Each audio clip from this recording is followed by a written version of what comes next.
All right, there we go. Sorry, I was still muted.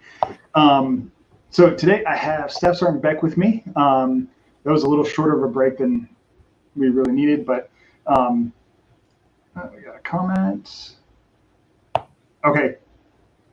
So, hey, if you missed the first part with Captain Dolworth, he even said he's on right now. So that way, if there's any nursing questions, he's going to go ahead and hang out in the chat for a little bit and answer those as they come in. So go ahead and shoot them on in.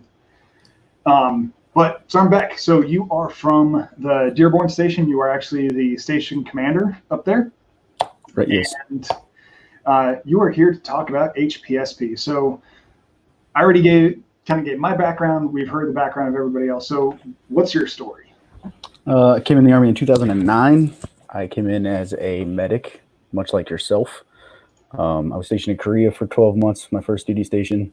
And then stationed at the National Training Center at Fort Irwin for 2.5 years, then Fort Riley for 4 years, and then I was selected to come out on recruiting detail. So that's kind of the quick background. So it's funny you mentioned Fort Riley. We were both there, not at the same time. Right. As far as medics are concerned, we can pretty much be placed almost anywhere in the Army. We have medics in research areas. We have medics in hospitals. We have medics in small clinics. I personally know there's a medic up in Norway that we had a small post there that was a joint post with the Norwegian military. And guess what? They were there. Same thing at SHAPE in Brussels, Belgium, all over Europe, Spain, Italy. I was in Hawaii. Fort Riley, like I said before, it's the only place where I've ever felt wind coming from bricks. Yeah. And of course, it's only when it's like negative something degrees outside with a 40-mile-an-hour wind. Right. Not my favorite place to go on vacation, and I will never go there on vacation, by the way. That's fair. But it's something that there is a place that people can go all over the place. And we mentioned that with nurses, with doctors. But today we're going to kind of shift gears. So now we're going to talk about some of the programs we have. And one of the biggest programs that we have is the HPSP. So it's the Health Profession Scholarship Program. If you don't know what that is, it's free med school. Yep. That's it, free med school. We'll let Sergeant Beck kind of go through this. I'll just kind of click through the slides because we talked about it before. There have been several presentations that I've done where it's like I'll stick on a slide and I'll just talk for about 40 minutes. And then it's like, oh, yeah, there's slides. Click. Yep. All right, cool. Questions. Right. You can stop us at any time. If you have questions about the med school piece, drop a question in any of the comments, because it looks like we have people on YouTube, we have people on Facebook, I have one on Twitch, and I can see all those comments that you guys are leaving, and we'll try to answer them live. If we don't, I'll either hold them till tomorrow, or if it's nursing, we got Captain Dolworth monitoring the chat. We got a few other people here too that can answer questions as needed. All right, so let me get this pulled up.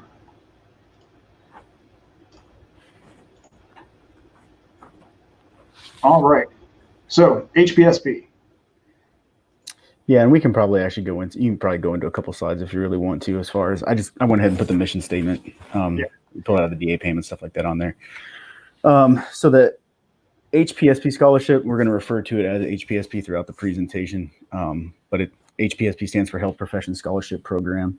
It is a scholarship that offers full tuition to medical school, to any accredited medical school within the United States. And I believe someone will eventually be doing a dental school one as well, right? So this is just going to be a general program overview of all HPSP. So gotcha. Yeah, like you said, it can be applied to dental school. It can be applied to veterinary school. Now there's a few little tweaks to each of the programs, and we can kind of cover those as we get to them. Sure. So basically the scholarship itself covers full tuition. It will reimburse you for your books. it will cover most of your academic fees. And then one of the things that's not on the slide here as well, if you're required to have medical school equipment, dental school equipment, you can submit those receipts and it will cover most of your medical or dental school equipment. I know one of our, oh, go ahead, I'm sorry. So with that being said, I know you mentioned with dental school, I actually just had to go. So if you don't know, I'm at home. I know you're in the office right now. So we're kind of working a little 50-50 home office. We're working by appointment coming in. So if you need to come in and do something, and I had somebody that took the dental HPSP that reached out to me and they were like, hey, I need to submit a voucher for something I had to purchase for dental school. It's like, yeah, absolutely, come on in. And I got to talking to her about it, and she was saying that, well, her school requires them to buy their own hand pieces for dental school. Mm-hmm. So what she had to do was get a letter from the head of the department saying that it's required for them to have this. And she scanned the letter in, sent it up. Now, there is a little bit of a turnaround time, so there's a little bit of a lag. But she gets reimbursed for things like that. Sure. Yeah, I think the only thing, we have a couple of students in one of our dental schools here, and I think one of the only things that I've ever seen that wasn't covered was one of our schools requires a tablet. It requires you to have a tablet. And mm-hmm. I don't know if that was a voucher submission error, if it's just something that the Army said, no, we won't cover that because it's only your school specifically that requires it. But other than that, I've never had anybody come back and say that they didn't get most of their stuff covered. So now there is a program. So you mentioned tablets. Yeah.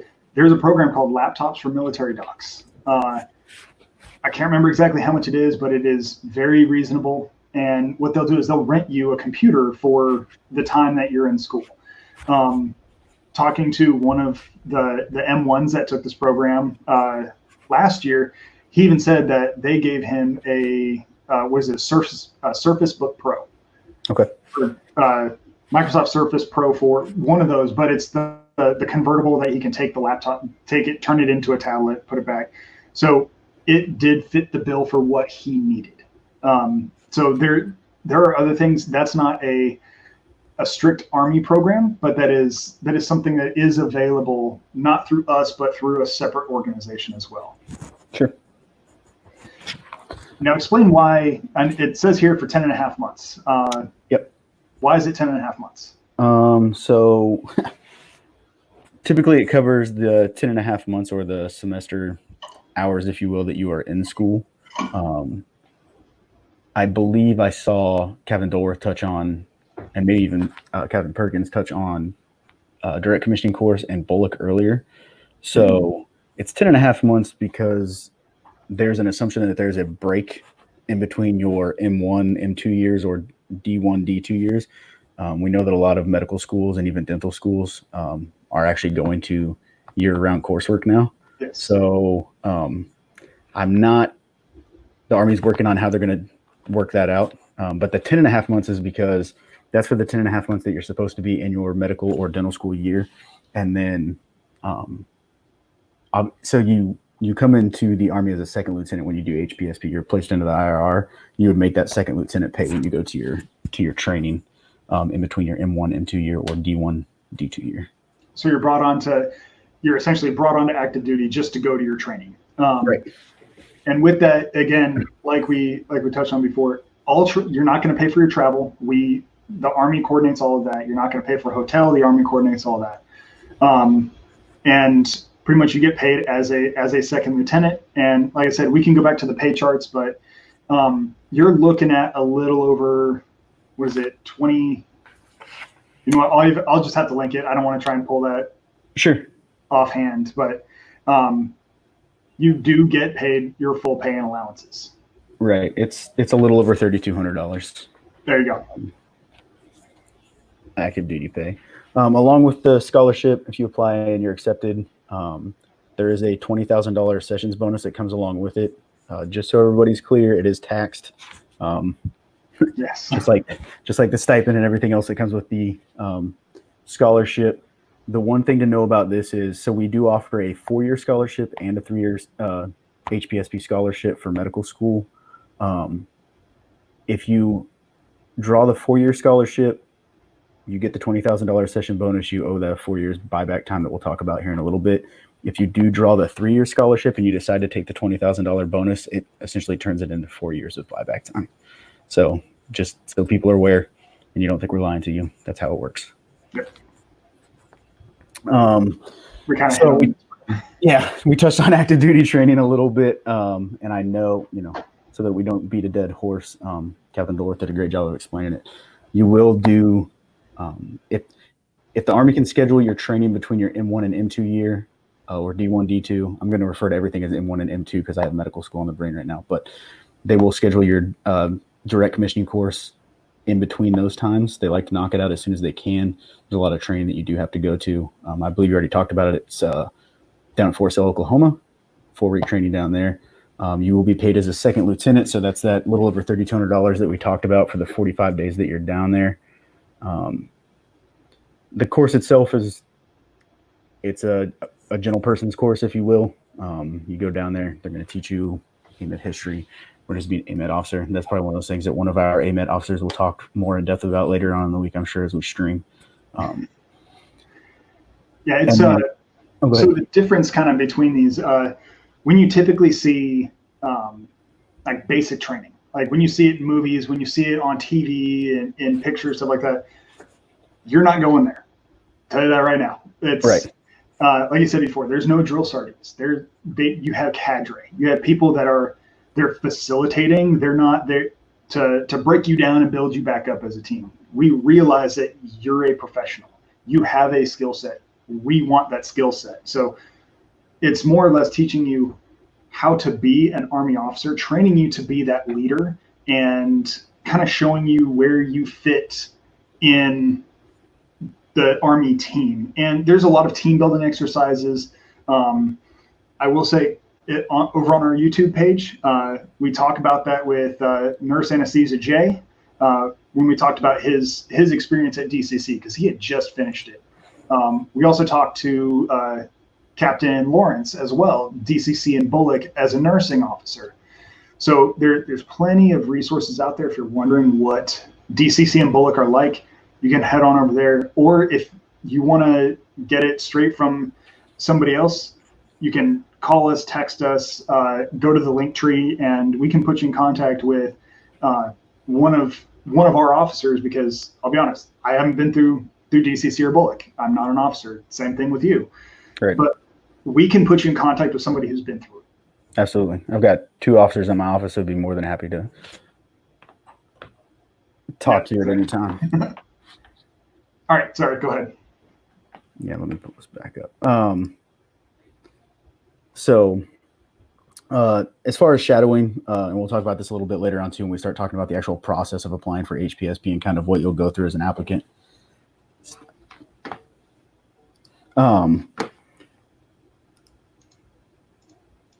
In your last year of medical school, you will have what we call ADT. So you'll go on your training as you go through your residencies and visit different residencies and do things like that. That pay is also involved in those things. So just keep that in mind. We'll talk about that when we get into residency. Anytime you have to go on the active duty training in your medical school time, you will be paid as a second lieutenant in the Army. Phone call. Yeah. So just a couple of things about HPSP as we continue on. We talked about how you commission as a second lieutenant into the IRR. So that's the Individual Ready Reserve. That's basically just a placeholder for you while you're in medical school. That's so that the Army can send you to things like DCC and Bullock if time allows. When you complete medical school, the cool thing about the scholarship is you actually get to skip a rank. So you skip first lieutenant and you go to captain. So you become reappointed as a captain while you're in residency. You get those full health benefits that I know you guys have all talked about earlier on today and things like that, as well as the housing allowances, food, all that stuff. And that's when you can start using that 30 days of paid vacation as well. Yeah, and that's starting as soon as you start serving, you start accumulating that pay or those leave days. For example, I have a lot of leave days right now. I'm in what's called user lose. And everybody gets the same 30 days. So it doesn't matter, like if you're a higher rank or lower rank, everybody gets 30 days. Right. So buyback time, service obligation, that's always the big thing, right? Anytime Uncle Sam gives you money for school or for education or anything, then you owe back in time. So if you draw the scholarship for 3 years, you owe the Army 3 years in time, unless you take that $20,000 session bonus. If you draw the scholarship for 4 years, then you would owe the Army 4 years back in time.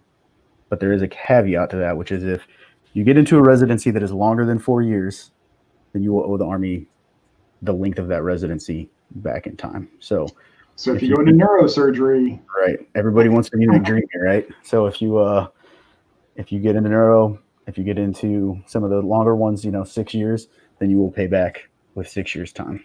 Yeah. It's an important thing to remember. These are some of the areas of concentration that we have. I just put them up there. I know the HPSP deputy director, he recently did a whole thing that laid out, and I think you actually shared it on your YouTube page too. I was on your YouTube page earlier, which is a great video because he talked about some of the AOCs that will never go in the Army. And that's something that people need to know too. When you match for the Army, which we'll talk about the match process in just a little bit, there are certain AOCs open year to year, and there's some that close year to year, depending on needs of the Army. So, but these are if you can think of it in the civilian world, we have it in the Army. It's just whether or not we have the residency open for it or not. And there are also,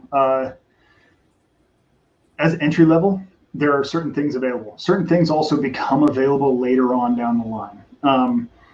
For example, when I was in Germany, one of the flight surgeons that worked in our clinic, I later on, like 10 years later, we were assigned again in the same location, and he was now a dermatologist because he did he took the flight surgeon, what they call GMO time. So right. General medical officer, like he didn't go to a residency prior to becoming a flight surgeon. He just went to the Army's flight surgeon course.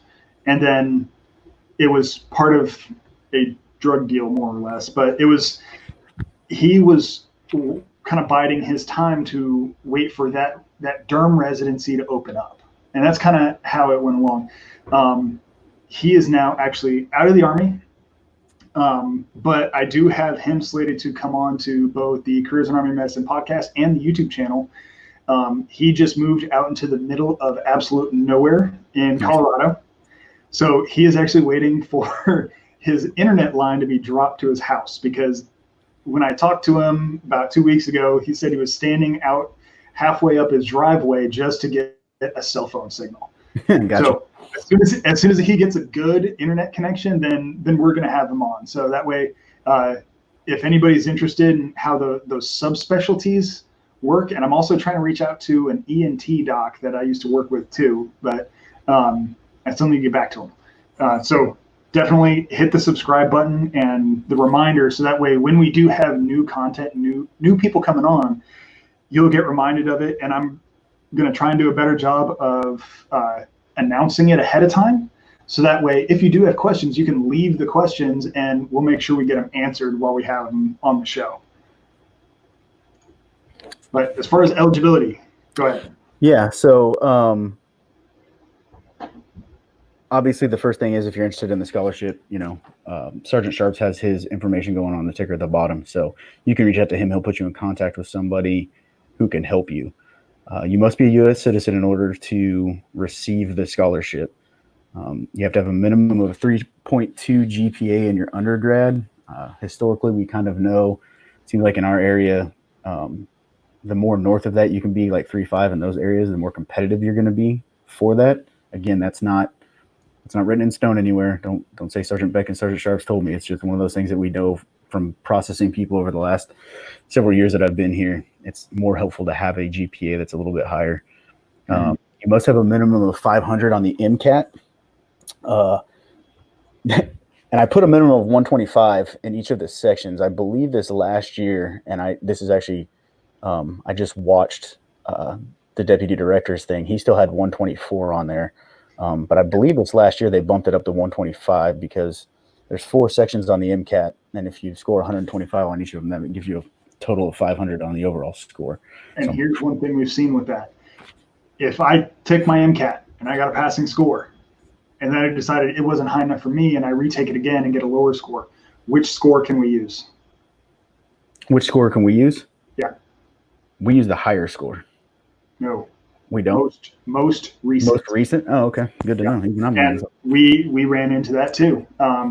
So this is a very competitive program. Again, the more north of 500 on your MCAT, more north of 3.2 on your GPA. That's what we look for. But taking that into consideration, we also do have waivers for for a low MCAT score. You must be extremely competitive in everything else to get accepted.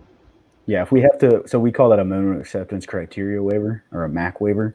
And if we have to run one of those, then we're going to be gathering your SAT scores or ACT scores, depending on where you took your standardized testing at, and they're going to have to be pretty competitive in order for you to get approved for one of those waivers. So keep that in mind. Along with eligibility, you'll have to pass a commissioning physical. The best way that I can describe a commissioning physical is a super in-depth sports physical for anyone who has a sports background. They're going to check your eyes. They are going to give you hearing tests, draw blood, urinalysis. They're going to look at your spine, look at the way you walk, look at your gait, all kinds of stuff as you go in there to make sure that you are physically sound to join the military. And then you also, as a medical officer in the United States Army, you have to carry a secret clearance, which means you must pass an FBI background check. So when you start this process, know that we're going to go through your entire medical history. We're going to go through your entire criminal history. You're going to get tired of being asked questions about your medical history and your criminal history, and you're going to get tired of answering those things. But it's a thorough process. Also understand that the process, while faster than some of the other, putting in some of the direct docs and things like that, it is a process and it does take some time. So just so that you know up front, when you sit down and talk to a recruiter, know that it's not overnight and it's not going to be instant. There can be gathering of medical documentation. If you do have some kind of law violation that we have to run a waiver for, we have to run a bunch of background checks for that, city, county, state. It can get pretty in-depth and it can take a little while. So just know, depending on your past, kind of depends on how long the process can take. And when it says FBI background check, when you talk to us, be upfront. If you're like, hey, my record was expunged, it's like, trust me, stuff will pop up. So the more upfront you are, it enables us to speed through the process, because we'll get all the documents and we'll just run it ahead of time, as opposed to later on down the line having to scramble and trying to get that stuff in. So if you're upfront, we'll run the paperwork, we'll do it. So don't worry about that. Process. Yeah, so we'll get into the length of the process. We just kind of touched on it for a minute. So if you want to apply for the scholarship, the first thing you need to do is obviously take the MCAT, which is the entrance exam, or the DAT, which is the entrance exam for dental school. And as you begin applying for medical or dental school, that's when you want to really start talking to a recruiter if you're serious about applying for the scholarship. So you need to have that test score done in order to apply, and you need to start the process. We can actually board you for the scholarship based on a list of schools that you've applied to. You don't necessarily have to have that letter of acceptance. Obviously, if you have a letter of acceptance, and we can put that into your packet when you board. And I guess we should probably get in depth on the board process and everything as well, right? We'll go through that. But as far as timelines are concerned, so it's like, take MCAT. Sure. I know in our area, a lot of people take their MCATs typically in their junior year of their undergrad. Is that the same up there? Yep, absolutely. So your MCAT and even your DAT typically taken between your junior and senior year of your undergrad, because you have to start the application process right before your senior year. Yeah. So you're applying to dental schools, you're applying to medical schools, because you have to go through all the whole interview process of trying to get into those schools. So not only are you interviewing to go to medical school and going to dental school and traveling the country and doing all that stuff, and then you're with us working on building your packet for the scholarship. So if somebody's interested, if they should be showing up to med school next month, are they too late for applying? So that right there, that's kind of what I want to hit on. Sure. A lot of people that I've talked to, because they'll reach out after they finish after they graduate. Right. If you've graduated from your undergrad and you know you're going to med school in the fall, you are really far behind your peers that have already gotten this, because our process starts, it opens up for the following year. So for example, if you're going to school next month, we started accepting and getting the scholarships last October. So you're already far behind stuff. So when you're looking at this program, you need to make a decision and jump on it. And whether it's at least get the process rolling, because at any time before you raise your right hand and swear in, you could be like, hey, you know what? I've gotten funding elsewhere. Right. But also think about, how is this truly something you want to go into? Because like we talked about all day today, active duty is lifestyle. It is not just a job. So it is a full career and lifestyle that is going to be completely different from the civilian side. There's no insurance to deal with. There's no anything else. You as a medical officer, so say you work family practice and you see me and I come in and it's like, hey, like I've had this issue with my knee, and you're like, go to physical therapy. Well, guess what I'm going to do? Like starting in 2 days, I'm going to be going to physical therapy because there's no insurance company to deal with. Like I was given a direct order from a medical officer. Like I go back to my unit and be like, hey, I need to go to PT. I go to PT. Cool. And it is a little bit different. So when you tell somebody to do stuff, we have a better follow-up rate in the military, just because there's not that bureaucratic nightmare of insurance to deal with. There's no copays to deal with. Like whatever you see fit for that patient, that's what you document. That's going to be your assessment and your plan. If a person needs an MRI, what you do, you plug it in. Person needs MRI left knee. Like what's going to happen is I'm going to get a phone call probably in about 72 hours saying, hey, like, are you available on Tuesday for an MRI? Yeah, okay. And I come in, get my knee done, and it gets read by our radiologist. Again, we have radiologists too. And then I go back and get seen. And then they make a determination from there. All right, do I need surgery? Do I need more strengthening? Do I need this? So it is, like we mentioned before, it is the purest form of practicing medicine, just because you don't have that huge monstrosity that is insurance. Right. Yeah. So sorry, a little tangent on that. No. I would say, to answer your question, because I was thinking about our year last year, right? We had someone who we thought we were going to board for 3-year HPSP for FY20. Mm-hmm. Started school in August. Still needed people for the scholarship in September. The Army did. So they boarded him 4-year HPSP for FY19 instead. So that's a one-off. Right. No, and that's my point too, is so we're in June right now, which means we have July, August, and September left in this fiscal year. Is it June for like the next 12 hours, guys? Exactly. Yeah, exactly. We have July. Exactly. Is it feasible? If there's, if the scholarship hasn't closed out, yes, it is technically feasible. But if you really want to be on your game, start applying for the scholarship when you apply for medical school. Like, don't put yourself in that situation. Can we do it? Yeah. Is it going to be a hill to climb? Absolutely. Now, so that's for medical and dental. Veterinarian is a whole different beast. So right. Veterinarian, we don't have a 4-year HPSP. Right. We only have a 3-year. So, well, one reason is like your attrition rate in vet school is the absolute highest in the first year. So we need you to get through that first year first. So while you're in your first year of vet school, that is when you want to apply for us. You can start the process early. You can come in, you can get your physical done, because the physical is good for 2 years. As long as there's no change in your medical history, physical is good for 2 years. And what we'll do is we'll hold your packet, and I believe, what is it, January is when they look at vet corps? Is it December? December. So they only look at veterinarians and dental once a year. That's it. Right. So you miss that board, you're done.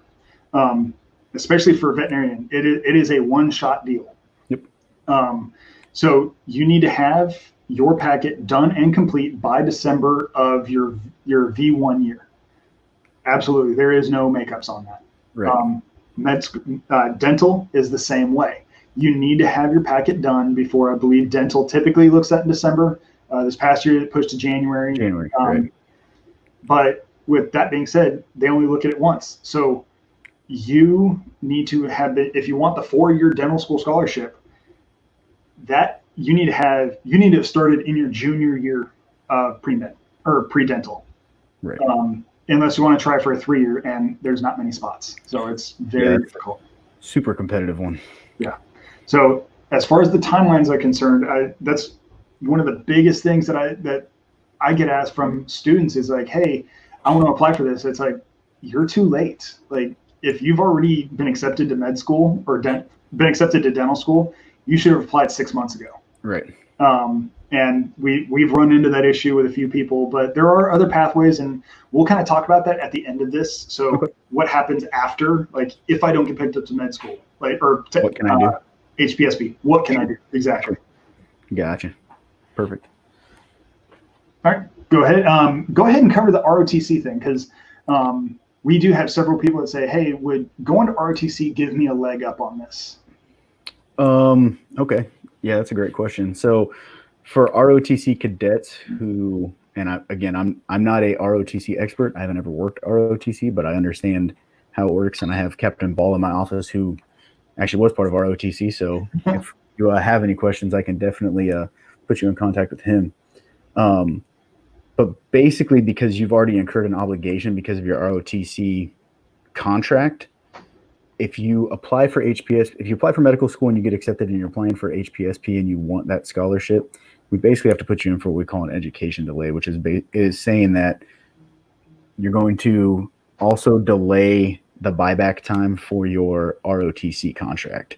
So you will pay that off at a later date as well, because the Army's going to take you as which I mean makes sense, but the Army's going to pay for your med school and then put you through residency. So you will then push the time that you owe for ROTC back, and you'll serve that at the end on the back end. Yes. And so, for example, it can be served either active or reserve, depending. So, sorry, my microphone's caught. So if you incur a 2-year or a 3-year increment for ROTC, you just owe that on the back end in whatever component you were in. But if you decide to just say, hey, I'm going to continue on as a doctor in the Army, that takes care of that buyback time. Right. National Guard is a sticking point. I know, especially around Ohio. Ohio has a very strong National Guard and presence in the school. The National Guard must release you, which, again, state by state, that's a case by case basis, and whether or not they will or not is between the applicant and the state. Like we have no play in that whatsoever. Absolutely. All right, that is his information. So, do you just want to run kind of beginning to end through the process as far as like, all right, you're going to apply here, this is what you can expect as far as building an application? Like, do you want to handle it like that, or do you just want to? Yeah. So as far as HPSP is concerned, we can go through like beginning to end what the process is looking like. Sure. So you sit down, you talk with one of us in, let's just say you started back in school in your senior year of your undergrad. So you're looking at August, like, hey, you know what? This is something I want to pursue. Let's go ahead and do it. Right. Medical only. Right. What we do is you contact us. We get the process going. You sit down. We run your fingerprints. So that's first thing. Go ahead and take us through the rest of the process. Then what I'll do is I'll cover the dental piece for going back. So go ahead. Perfect.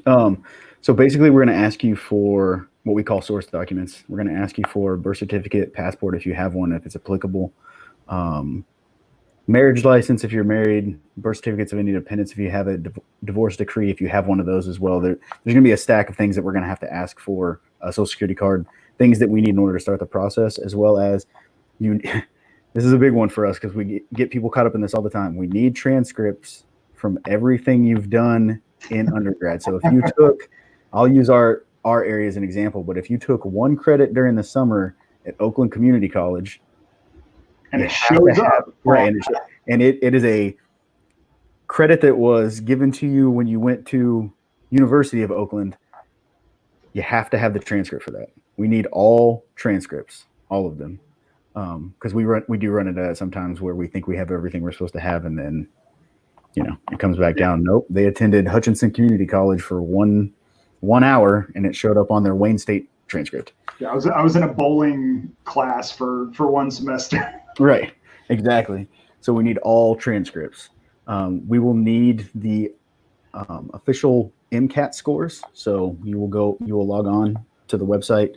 When you take that screenshot, we now have to have the URL included with that screenshot. So it used to be you could just have your name on there, but now they want the URL and everything included. Speaking of that, so with the new ones, when you log in to see your MCAT score, up at the top, there's a verification URL and ID. That's what you're talking about. Yes. We need that verification code because you won't believe some of the things that people do to try and to boost some of their stuff. Sure. Absolutely. So when we have those documents, we'll sit down with you. Typically, the first time we meet, and it doesn't have to be this way, but we'll try to meet in person at least one time. This is kind of how our station runs it. You can explain how you guys do it in Akron. And we're going to start filling out the first couple of screens on your application. Then we can send you a link to where you can fill out the application online as you have time, which is convenient for us and for you for the most part. As Sergeant Sharps touched on a minute ago, we'll do fingerprints. That's to make sure that you're not a Russian spy, anything like that. They'll run the FBI background check and do all that good stuff. If we have to, we can run all those conviction waivers, or it kind of gives us a heads up on what we're getting into with you if you do come back with a rap sheet.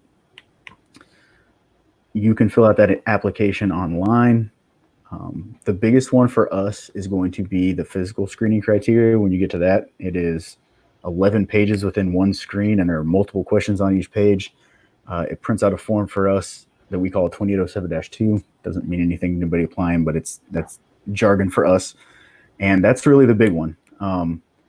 Because any history that you have on there is something that we will have to get documentation for to show to MEPS. MEPS is the Military Instance Processing Station. That's where you're most likely going to do your commissioning physical. So that's where the process can get kind of lengthy, because now we have to go to hospitals or clinics, to surgeons, to family physicians, whoever, and try and gain medical documentation. So if you had a surgery, let's say something on your ankle, we have to get pre-op, op, and post-op, like all the paperwork that goes along with that ankle repair. So that can add some time to it. Then we have to send that paperwork to the CMO, which is the Chief Medical Officer at MEPS, and they say, yes, we will phys this person, or they say, no, we will not phys that person. If they say, no, we will not phys that person, then we have to go to the OTSG, which is the Office of the Surgeon General.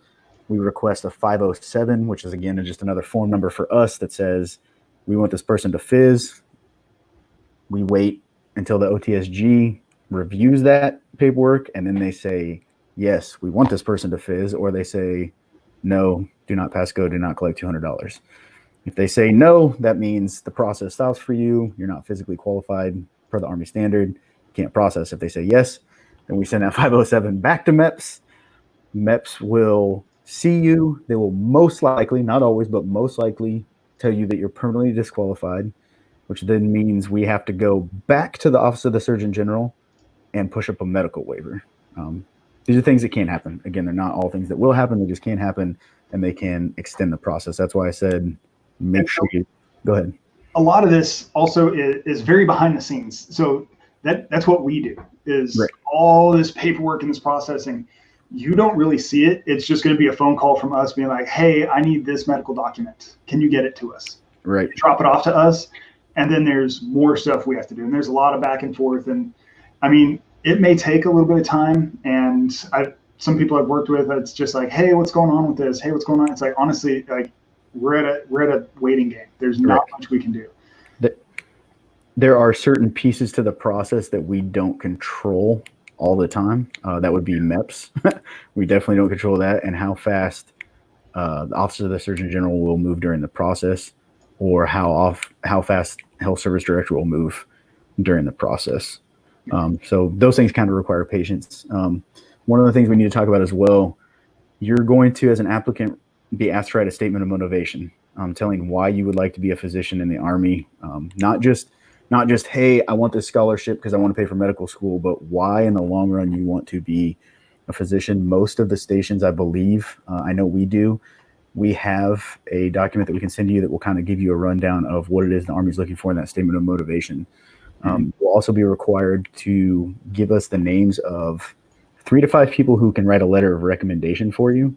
One of those has to be from a supervisor, someone that you've worked under. And again, it doesn't have to be a paid job. It doesn't have to be your manager from Pizza Hut or whatever. It just needs to be somebody that you worked under. So if you did research in your undergrad, even that counts as a supervisory position. The person who ran that research can be your supervisor in that instance. And those are some of the big things as far as we can tell the board really looks at, why you want to be there, and then what people have to say about you as far as character goes.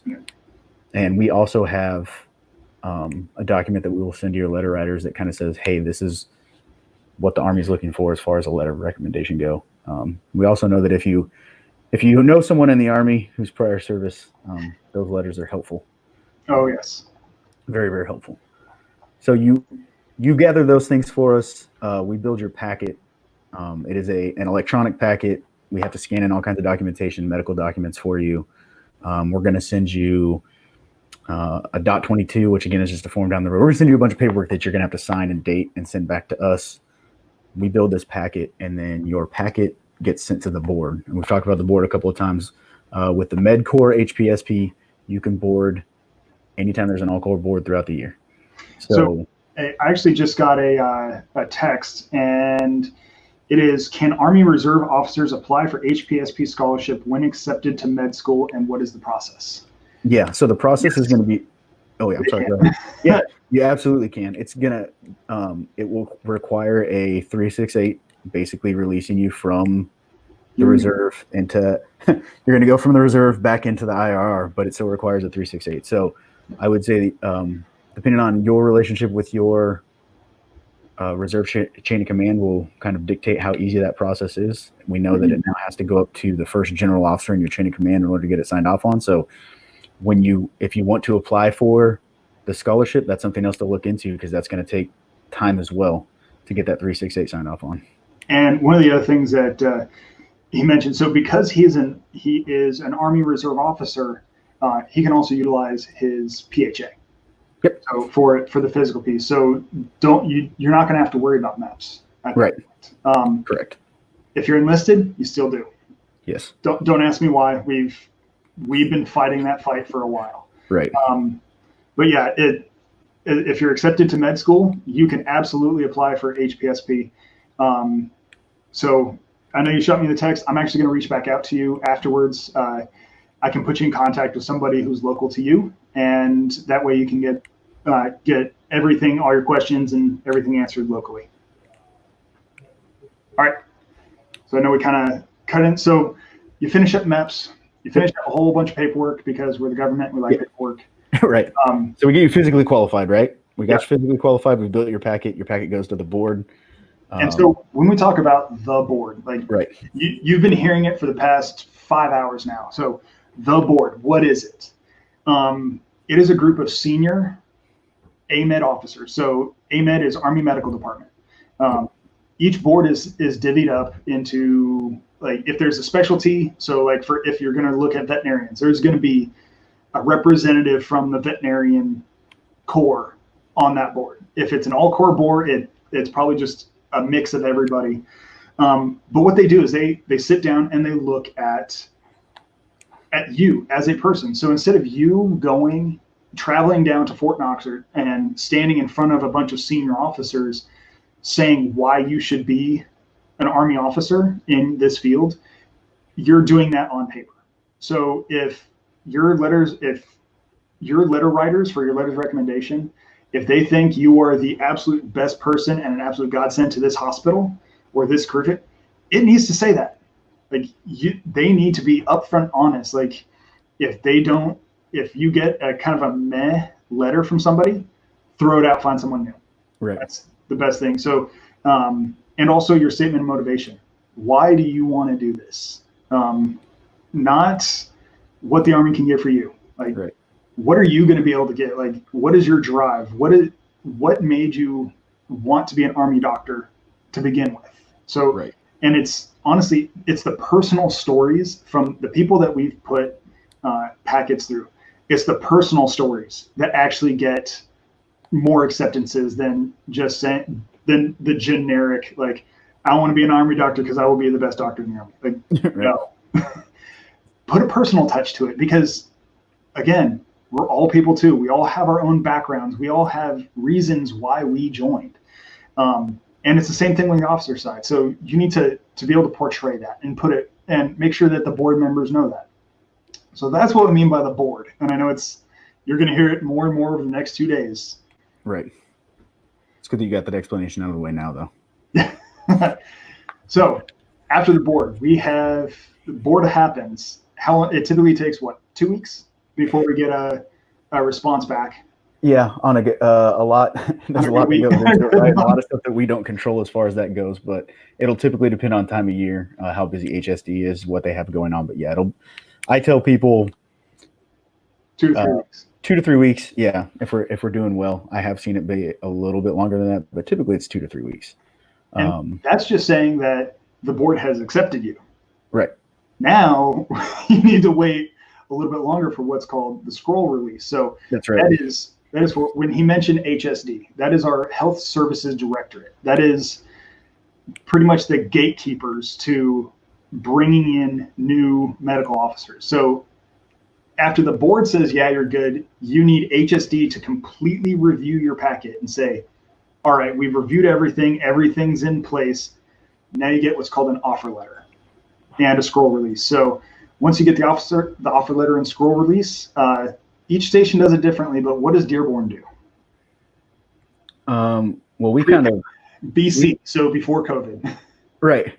So what we do a lot of times is we hawk through people's packets on a regular basis, just looking to see if the appointment memo has been uploaded in their packet, just so we kind of get a general idea, right? Instead of waiting for that email to come out, because it seems like they'll drop that in the packet before the official email comes out. Mm-hmm. Once we see them and they move down to board select, we know, hey, it's only a matter of time before that scroll release comes out. So I'll typically call our applicant and say, you've moved down. And again, this doesn't really mean anything to them, but in our system, what we see, you've moved down to board select. Your appointment offers come through. We're just waiting on, because it seems like we typically wait on the scroll release. Like that's the last thing we're waiting on, right? Yeah. That's for their scroll to come back. So we call them, we say, hey, what do you want to do as far as your commissioning goes? And we kind of start that process with them. Obviously, again, as you pointed out, COVID's kind of changed things a little bit. But we've done everything from having a commissioning during a TV timeout at University of Toledo football game that was on ESPN to we have people who are like, hey, I have to fit this in between work and school. Yeah. So we need to just kind of run and gun this thing as fast as we can, right? So we try to make it as, it's a big day, right? You only you commission them in the Army for the first time once, right? So we do everything from going out. We try to get individual flags when we can so we can fold them and give them their commissioning flag. We try to make sure that we have their actual scroll published for them with the date and everything. We frame it if we can. To first salute ceremony. I mean, you know all the stuff. Like you can get really, really deep into that. But again, it's situationally dependent on the person, right? Because it is their commissioning day, and we have had people who are like, I don't have that kind of time. Like I need to do this in about 30 minutes. So we will send them. We'll get it done. Yeah, exactly. So we send out all the documentation they need as far as W-2s and the 1199s and SGLB and all that stuff. Your tax and your pay and your contract and all that. Right. We can send that out ahead of time. So that way you can read through everything. Like you can have your lawyer check it. I mean, he can come back and say this needs to change, but it's not. Right. But it also says what your incentives are. So there are multiple steps in this progress. So when you know what you're going to get before you ever raise your right hand. And that way everything's completely above board. There's multiple times that you see it, and it's not something that we can even change. And one thing I know that you mentioned was it is their day. Right. So whether it's done in 30 minutes or whether you take a few hours to do it, because I know the TV timeout was probably pretty, that had to be coordinated to get it done. And as far as the commissioning piece, so they need to be commissioned by a U.S. military officer. Right. Doesn't need to be Army. No. Do they need to be active duty? No. They just have to carry a commission. So, like Lieutenant Ball up here, the way we got that ROTC thing, or the way we got the TV timeout at the UT game, was because he has such a good relationship with ROTC at UT. And the Army ROTC came to him and said, hey, we have some Air Force cadets here who need to be commissioned. And we have one Air Force recruiter that covers Michigan, Ohio, part of Illinois, and part of Indiana. I think he covers a whole. And so he wasn't around to do it. And so Captain Ball went down there and actually commissioned some Air Force officers because, again. Yeah. And we do help out other services all the time. As far as the commissioning piece goes, I've actually had Lieutenant Hankins on our YouTube channel, and he just finished up his M1 year. He's an HPSP recipient, but his entire family has been military for quite a few generations. He had his dad commission him because his dad was a retired officer, and his dad got his blues tailored so that way he can do the full commissioning ceremony. But it's a family tradition. So if you have people in your family that you want to have commission you, if you have friends that want to commission you, that's something that we can get organized. Recently, when the whole lockdown, I had a chance to do a commissioning with a physical therapist. Well, she did a lot of humanitarian missions down to various locations, and I guess she met up with an Army Reserve unit on one of her last ones, and that kind of got her interested in Army Reserve medicine. And we got her selected. If she's watching, you know who you are already. But she had her friend that wanted to do the commissioning. We were going to wait, but then we got authorization to do it over digital means. So we actually did a Zoom commissioning. So logged in through Zoom. We had the family there. It was the applicant. We had her mother. We had her brother and family. We had her friend did actual swear-in, and then we had our own commander do the witnessing. So it went very smooth. So again, we will make it work. If you want to have a certain person do it, as long as they're legally allowed to do it, we'll get it to happen. And that's why it truly is your day. Right. Yeah. Right, so you get commissioned. Right. So that now what? That carries us up to the commissioning part, right? So that's where you come in, you raise your right hand, you swear to uphold the orders of the officers appointed above you, defend the Constitution, all that good stuff. You sign your contract, you initial it. Make sure you practice signing your middle name. You have to sign all three names, and for some reason, signing your middle name throws a lot of people off, but it's something we have to do. So you'll sign your middle name on that, or all three of your names, four of your names, however many names you have on that. That day is done. Then we have to go. We scan all of that documentation into your packet, this packet that we keep talking about, and then we have to send that up. And so it goes through. Keep in mind, your packet's going to be QC'd multiple times at multiple levels. So basically, your packet's going to go from our station to our company, from our company, battalion to brigade to HSD, and then eventually from HSD, it will get sent to mods, and they will be the approving, hey, did you put all of this paperwork together? Was it put together the way that it was supposed to be? Yeah. Go ahead. So you're going to get about 15 sets of eyes on it before it ever goes to your school. Right. And then we coordinate with your school to pretty much pay your tuition. Yes. So that's why the sooner you get this process going, the more seamless it's going to be. Right. I'm sorry, there might be a 4-year-old banging on the door, so sorry for the noise. Life happens. One thing to keep in mind, if you do end up starting school, so a couple things that go along with the scholarship. If you do end up starting school before you're approved for for the scholarship, like let's say the Army's accepted you, but all the paperwork hasn't been completed by mods by the Army, and you are required to take out loans for your first semester, because we have ran into situations that goes back to what you're talking about, where people apply later in the year and they board later in the year. The Army will pay back those loans.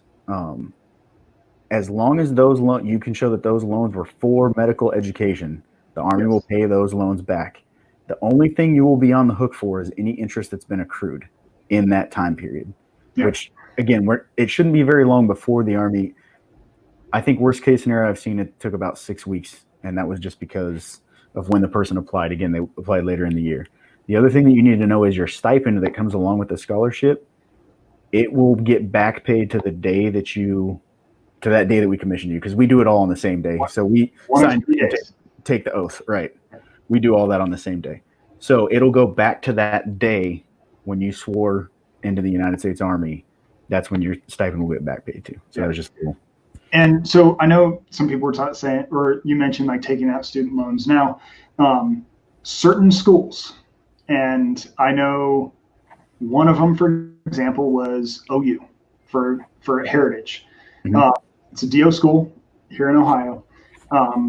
Person was accepted, was scrolled, was commissioned, everything was done.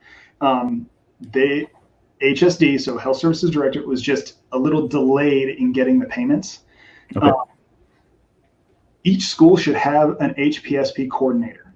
There's somebody in either the registrar's office or in the medical school themselves that can facilitate this. If they don't, then that's the time to reach out to the local recruiting office, whatever's nearby, because they typically have that relationship. He was able to talk to the school and have them hold payments. So pretty much put a deferment in, because it's like we can show the documents that saying this person is commissioned, this person's accepted, this person's in school right now. The only thing we're waiting on is a backlog. Right. And they were able to defer the payments instead of him going taking out loans. It's something that they did, and it's, again, that's probably one of those case by case things. But if you do run into that, look for the HPSP coordinator. If you can't find one, reach out to the local offices, because they may have the M2, M3, M4 that are in that school that can put you in contact with the right person. So while you're in school, you're still going to be maintaining contact with us. Yep. Yeah, especially for a station like us where we have 2 officers. Captain John is our OIC. He stays in contact with our what we call future soldiers. And then I have several lieutenants, medical school students in different schools around the area. We stay in contact pretty regularly. Lieutenant Locke's down at DCC right now, in fact, and is going to get back. So we don't go away just because you're in medical school. Or I even have a student who goes and sees Captain Dilworth because she's from my area, but she went to MSUCOM over in Lansing, and so she stops in there now, and he helps out with that. But yeah, once your school starts getting paid for, I have some future soldiers who, especially in dental school, like University of Michigan Dental School, because they are so busy and the op tempo there is so fast, I don't hear from them very often, and I can text them, and it might be a week before I hear back from them. Yeah. And then I have some people who are, constantly, hey, this is what's going on, because there's a chance you could run into some kind of issue at some point down the road. Reach out to us. That's what we're here for. So that's for getting into med school. So you go through med school. Yep. Like we touch base typically like once a semester ish. Or if you have any issues, you can contact us. Right. Match day. So yeah. The match day. Actually, let me go ahead and mention this really quick. Hey, I had to adjust the schedule. We're supposed to have a special guest. He's not able to break free from the office because we're going to go into the directed sessions for dental. So if you're a dentist and stuff like that. Sure. Instead, we're going to go ahead and discuss match day, the residencies and everything like that. And we're going to try and get somebody on to discuss dental either tomorrow or the next day. So I'll adjust our schedule, but definitely like our page and tune in tomorrow to catch up on that. But the way match day is concerned, so traditional match day is March-ish. Right. Our match day is typically anywhere from 4 to 6 weeks before that. Great. So our med students typically will match into our residencies first. Right. We have several different residencies, and it's the same way that it works on the civilian side. You make yourself more or less competitive based off of your shadowing and everything else you've done. If you don't know what match day is like, and a lot of people think it's like, oh, I'm going to go to med school and I'm going to become like a surgeon. It's like, I'm going to become a surgeon. I want to be an orthopedic surgeon. Like, that's all I want to do, orthopedic surgery. You go through all of med school, everything like that. You visit your residencies. Your information goes up into like the big magic cloud. They decide that you're going to be thoracic surgeon. Guess what? You're a thoracic surgeon. Right. Match day is either the best day of somebody's life, or it could be like one of the worst. And they can choose not to take it. They can go into, or they can swap residencies with people. So there is a little bit of leeway, but not much. But as far as the military residency side, our success for our match rates is, I want to say it's 89% first preference. Yeah. So the deputy director put out 85% when he did his presentation. 85. Okay. Yeah. So, 85, 89. The great thing about ours is you're going to apply to residency in November, and then about mid-December is when you're going to find out where you match. So your peers in medical school are going to be waiting until March to find out, and you're going to know that far ahead of time, which is great. And to your point, when it comes to our residencies, we have an 85, 89% match rate into your number one choice. And then I believe when it comes to fellowships, he said that it's about 50% if you decide to do a fellowship immediately following or later on in your Army career, which you can do. Good for hitting on that. So people do ask that all the time too. It's like, hey, what about fellowships? Like, are fellowships available? Yes, absolutely. As long as the Army has a spot for it. Right. For example, if you're a pediatric oncologist, or if you want to go into pediatric oncology and the Army has a spot for pediatric oncologist, you can apply for it.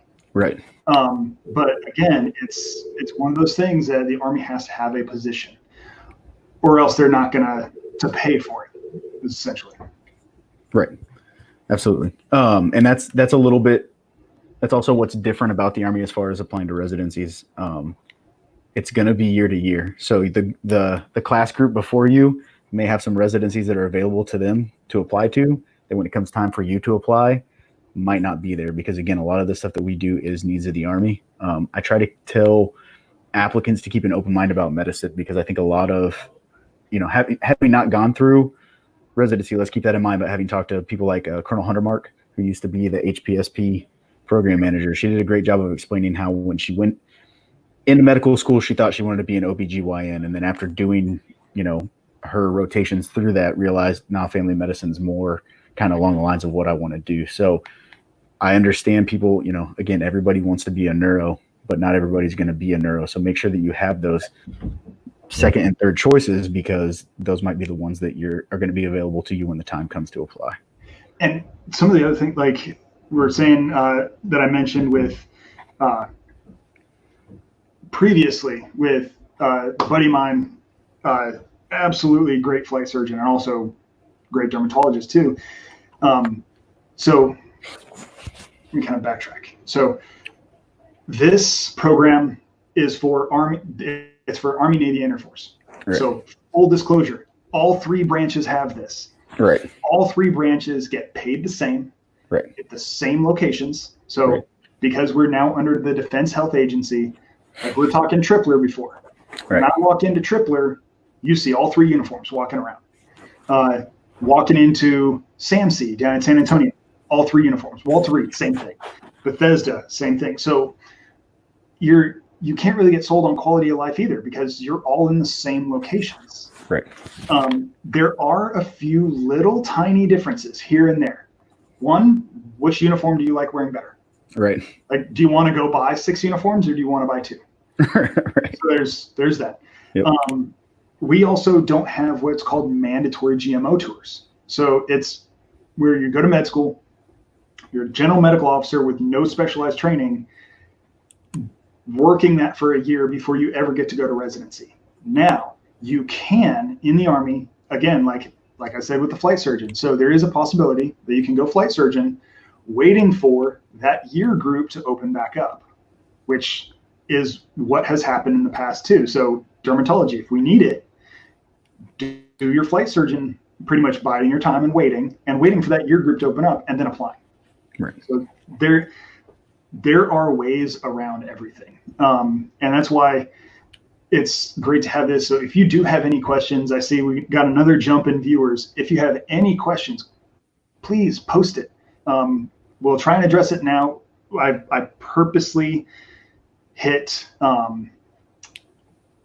HPSP on every single day. So that way, if you can't make it today, you see this coming in tonight. And that way, if you have a question, you can go ahead and leave it with us. We'll try and readdress it tomorrow. I'm going to dedicate the first time period to addressing any questions that were left overnight. Sure. All right. So one of the other things I do want to kind of touch on is dental. So we have process for applying is the exact same. You got to start it early because we only look at them like at December, January timeframe. It goes back and forth every year. But we have what's called AEGD. So it's the Advanced Education in General Dentistry. And it's I believe a 1-year residency or 2-year, I can't remember offhand. But you must apply for it. Yes. So not everyone get it. Most dentists straight out of dental school, they just go, they leave dental school and they're a dentist. Boom. That's it. Well, guess what? You and your entire year group just left every dental school at the same time. You're nothing more than a safe bet, depending on your GPA. This AEGD, what it's going to do is it's actually going to take you and put you under the wing of an experienced general dentist. And so that way you have somebody mentoring you for that first year before you make the leap into being a fully fledged dentist. Right. The other thing we do have, like we mentioned, fellowships, Oromax. You want to be an Oromax surgeon? Guess what?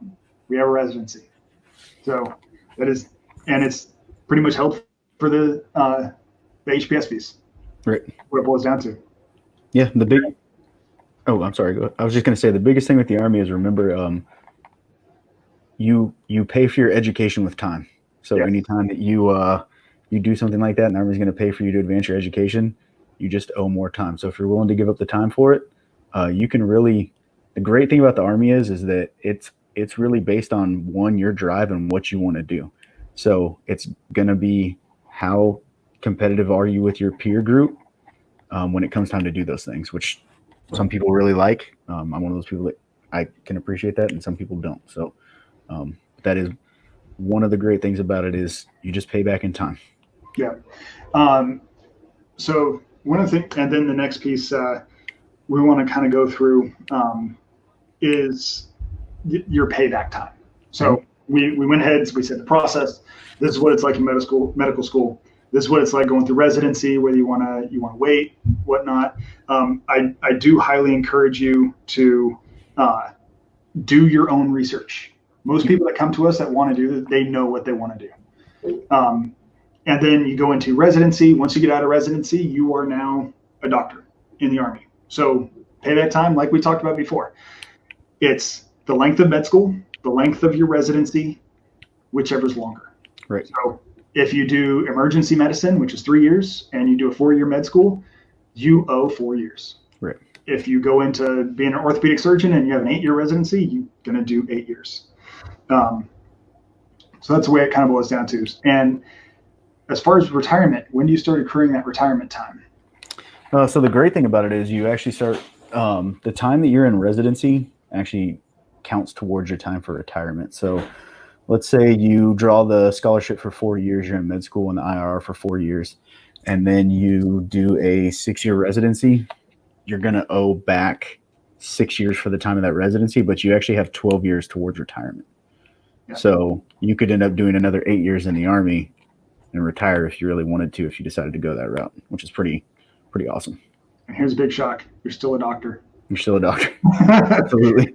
So even if you decide after you do your like 4 years and you're like, hey, you know what, I'm going to get out, like you're still a doctor. Cool. Right. Thank you for your service. We will maintain your name on a roster somewhere. Every commissioned officer has this happen. So the reason why I want to touch on this, earlier in the year, when all this coronavirus stuff started, we had a call to return to service, mainly for medical professionals. Now, they weren't out there looking for combat medics like me. Like, right. There's a dime a dozen of us. They were looking for the respiratory or pulmonologist. That's the word I'm looking for.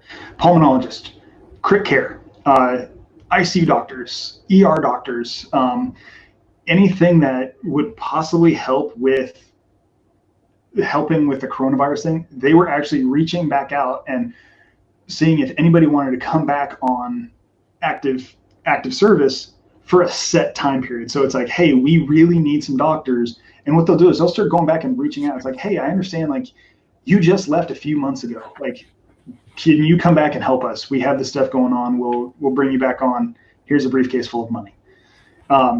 And your name gets kept on those rolls. So that way, in case something does happen, we can reach back out and do that. But are you part of a unit? No. Do you report to anyone? No. Right. All right. So I doesn't look like I have any other questions so far for the day.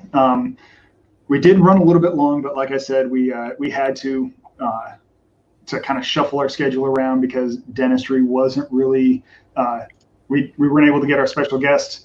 But as far as any other closing remarks, what's some of the questions when you go do these presentations?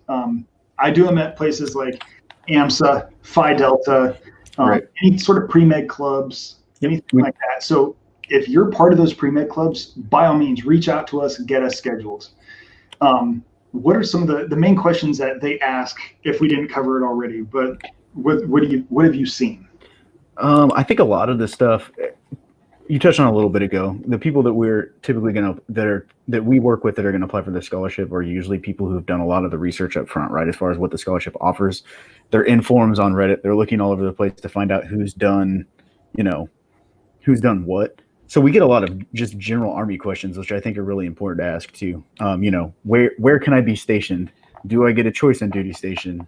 So we talk about the wish list, right? You do get a wish list. Keep in mind, by the time you're done with medical school and then residency, that's 4 years down the road. So anything is possible. But we get a lot of questions about that. Mainly, where can I go? Fort insert name here. Yeah, exactly. And we try to tell them, it's like, look, we've got duty stations all around the world, right? Continental United States, Belgium, Germany. You talked about it before. Someone who's in the medical field in the military, you can go about anywhere. And I don't know how DHA is going to change that landscape either for us in the Army. But pretty much anywhere in the world you can go as an Army doctor at this point. So, but a lot of questions like that. And we try to tell people, it's like, everybody's seen a war movie. You've seen Black Hawk Down or you've seen Saving Private Ryan. So just ask those questions when you go in and talk to your recruiter, like, hey, you came in as a medic and I came in as a medic. We had two completely different careers. Like, our careers couldn't have been any more different than they were, right? Oh, yeah. And so I think people try to get real specific answers to questions sometimes, and there's just stuff that we as recruiters, we know the programs and the incentives that's our job to know those things. But as far as us trying to predict what your Army career is going to look like, that's not within our wheelhouse, because you can talk to 761 Juliets, and they've probably all had different Army careers, just like all medics have had different Army careers. So we get a lot of questions like that. I think the program HPSP speaks for itself pretty well as far as what it is. People are, you get the what's the catch? Time. Yeah, time. Again, anytime you get the Army to pay for your education, you're going to pay the Army back in time. Yep. So just know that. And again, like, it's one of those things when we bring you on as a doctor, that is your job. You're not going to be driving a truck. You're not going to be kicking down doors. You are a doctor. again, unless you want to be in one of those positions, you're going to have to prove yourself just like everybody else. Right. So if you want to be like down on the ground being a group surgeon with special forces, you're going to have to go through selection just like everyone else. You're going to have to go through Q course just like everyone else. You're going to have to apply for those. You're going to have to go through Ranger School. You're going to have to go through Airborne, Air Assault, Pathfinder, like all these schools. You're going to have to prove yourself every step along the way. So it's not like we can just tell you, hey, you're going to Ranger School. No, it's a voluntary school. Like you need to make sure that that is what you want to do. Right. And that's why I like fielding these questions. If people want to have, if you want to know what it's like being a group surgeon, I will go find you a group surgeon to talk to. Same thing with Ranger Regiment. I had a PA who was in regiment. Like, if you have any questions, if he is still in the Army and I can get a hold of him, I'll put you in contact with him. He's more one of those like outdoorsy types. So if he's out of the Army now, he's probably on some beach in like Kauai somewhere with no cell phone service. Right. Yeah, I think one of the questions we do get is like, why would I choose Army medicine over civilian medicine? We get that question a lot too. Like, why would I want to get this scholarship to go into the Army instead of just going in? And I know I heard you and Captain Dolworth talking earlier kind of about scope of practice a little bit and what differentiates Army medicine from civilian medicine. So I always use myself as an example, right? I'm a kid from the middle of nowhere, Kansas, who got 16 weeks of training by the Army, like medical training, right? I became an EMT basic, essentially, which means in the civilian world, I can drive the ambulance. Yeah, ambulance driver. Yeah, exactly. To a transport. Right. But then when I got in the Army, I worked under a PA and then, a couple of different PAs who taught me how to do sutures and how to intubate properly. They're like, hey, they actually sat down and explained, this is McIntosh, this is a Miller, this is what you want to do, like this, chest tubes, all those, like they take people like me, again, from middle education. I got to take my boots off to count to 20, right? And they teach us how to do those things. So to me, that speaks volumes to Army medicine because, yeah, you might come in and you might be a family medicine doctor, right? But if you have the opportunity to deploy and you decide that, that's something that happens in your career, you may get to do some things that normal family medicine docs in the civilian world aren't going to get to do. So that's what I love about Army medicine, because our job is to do the most amount of good for the most amount of people possible. And I think we do that better than a lot of people. When you talk to, did you bring up, was it you that brought up pushing whole blood products before? Yeah. So, we hit it on quite a few times. Colonel Jay was saying that was his sole purpose for several years, is getting the military back on whole blood. Right. But some of the things you mentioned taking somebody 16 weeks of training and starting to teach them a lot of these advanced skills is something that it happens all the time. We actually just got another message. So this is from Captain Dolworth. So Dr. Morgan, excellent point. So if you guys didn't see it several months ago, we did our first commissioning from space. He is an active duty Army physician. If I'm not mistaken, he's Special Forces too, and he was an astronaut. So he commissioned. He did not a commissioning. Sorry, he did an enlistment ceremony from space. So we made that happen. So yes, absolutely, there are several different pathways. I kind of want to hit on two more stories because we got a little bit of time left. Okay. So if you're still here, you can stick through it, and one's is really interesting. Okay, sorry, he used emergency medicine. There you go. So as far as my first deployment, we did our train up, everything like that. You and I did this. I'm sure BCT3, same for training. We got a lot of TC3, so the Council of Tactical Combat Casualty Care. We could do it in our sleep, and when we deployed, my unit was scattered to the wind. So I was the senior medical provider on a combat outpost. It was me and 3 other medics. That's it. and I had a full pharmacy. I had pretty much a 2-bed, like roll 0.5 aid station. Right. But, roll and a half. Yeah. So I also had some other people that were there. So with the Special Forces team ended up coming in, and we were co-located at the same time for a little bit. And I had one of the Special Forces medics bring people in, and he's like, "This is what we're going to do." And so I learned from him. And then I had pretty much a phone in my office for if there was something beyond anything that I was trained on, or if I had questions, I had a direct phone back to my doc that was about 40, 50 miles away ish. And I could call him at any time because it rang in both like his like little bedroom and also the aid station. So if I had questions like, "Hey, I'm seeing this, like, what would you recommend?" And he would walk me through like the symptom, the subjective, objective assessment plan. He's like, "Well, either, yeah, that's good to go, try it out. We'll reevaluate in 24 hours. Or you're like, you know what, let's try this." And so after a few weeks of doing that, it got to the point where I get him on the phone. He's like, "Yep, sounds good. Bye." And sole medical provider. And it's like, I just pinned on like my NCO rank. Right. So I like very junior in the grand scheme of things. But one of the other cool things is the person that replaced me is actually, we're in the same unit together now. So it's also a very small Army, especially when you talk about Army medicine. You will run into people over and over and over again. Yep. So that was HPSP, like more than you ever wanted to know about HPSP. Probably. What happens if you don't get picked? So I know we mentioned there's a 3-year. So you can turn around and apply for a 3-year. Yes.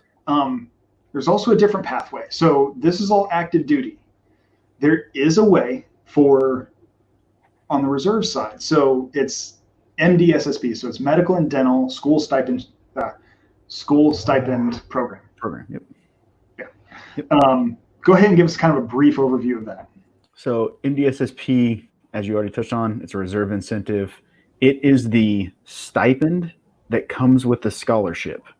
So, but that's all it is. It's that $2,300, little over $2,300 a month stipend to help you get through medical school. So it's giving you, and it's for 10.5 months. And then, but the thing you have to remember about the stipend is, it is how do we want to say this too? So for every 6 months that you draw that stipend, you owe the Army Reserve 1 year of your time, or part of.